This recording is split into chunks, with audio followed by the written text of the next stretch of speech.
this hour draws you more deeply into the love and grace of God. At the heart of this community is a calling to love God more and to love more people. That calling shapes how we worship, how we care for one another, and how we live in the world. There is a place for you here. If you'd like to stay connected to what's happening in the life of the church, you can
let your shoulders relax. Let the noise of the week settle for just a moment. Let the noise of the week settle for just a moment. Let's prepare our hearts for worship as we listen together quietly and prayerfully to the prelude.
Would you stand in body or in spirit and join me in the call to worship on the screen?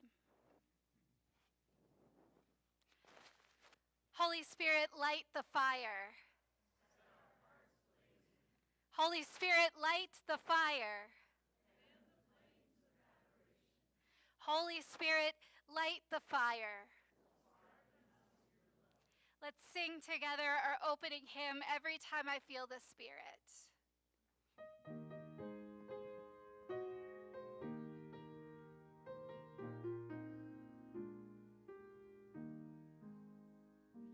Every time I feel the Spirit moving in my heart, I will pray. Yes, every time I feel the Spirit moving in my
heaven and right back.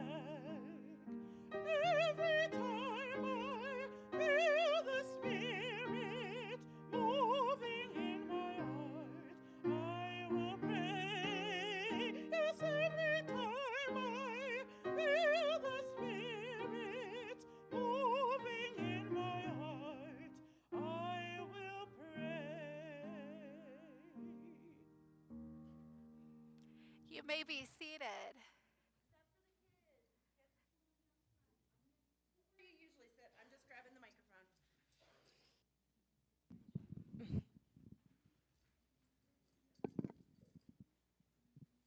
Hey, everybody. So, I have a question for you, and it's just a question about what you think.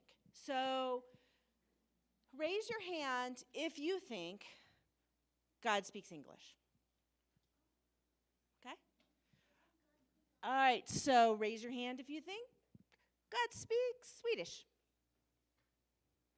Raise your hand if you think God speaks German. Raise your hand if you think, what haven't I done yet? Turkish. Does God speak Turkish? Okay. Good job, good job. Now I'm going to tell you guys something that I don't tell you very often. I think you're wrong. I think you're wrong. Now don't get me wrong. I think God can speak English. I think he can speak Turkish. I think he can speak Swedish. But personally, God has never visited me at my house and sat down and spoken English to me. And I've never gotten an email or a phone call or a text in which God spoke English to me. I don't think one time in my whole life God has ever spoken English to me, even though it's almost the only language I speak, like this much French. And like really, he shouldn't speak to me in French either. But he never has spoken English to me. Now, again, I think he could if he wanted to. He could walk right through those doors and start speaking English to all of us. But I think when God chooses to talk to us, he does it not in a language that one group of people understands or another group of people understands. I think when he tells us stuff, he does it in ways that everybody understands if we learn how to listen to him. I think when he wanted us to know that he wanted us to have enough food to eat, he gave us a planet that was full of food. And I think when he wanted us to know that he didn't want us to be lonely, he gave us each other. I think God speaks to us all the time. And a lot of times we're just waiting for him to speak in a familiar language. And I think we need to get used to listening to God the way he speaks, because it's really beautiful. I think when he wants us to know how much he loves us, he finds many, many, many ways to show us. And only a few of them are with languages. So what we're going to learn about today is different ways to listen to God talk that aren't always the first way that we listen. Do you think we could do that? I think we can too. But before we go, there's something really important that I have to tell you. Pastor Sarah just said construction has begun. You guys are awesome at going right out that door and right down those stairs, right to where you're supposed to go. That is not going to work out today. That would land you in a storage closet. I'll explain more fully later, but we are going to go to the far stairs and down and then go to our Sunday school room. Our Sunday school room is still there. We just have to go in a different way, okay? So don't go running down those stairs, or you'll just be like, this is a wall. I don't know what to do, okay? It's a temporary, yes. All right, so it would most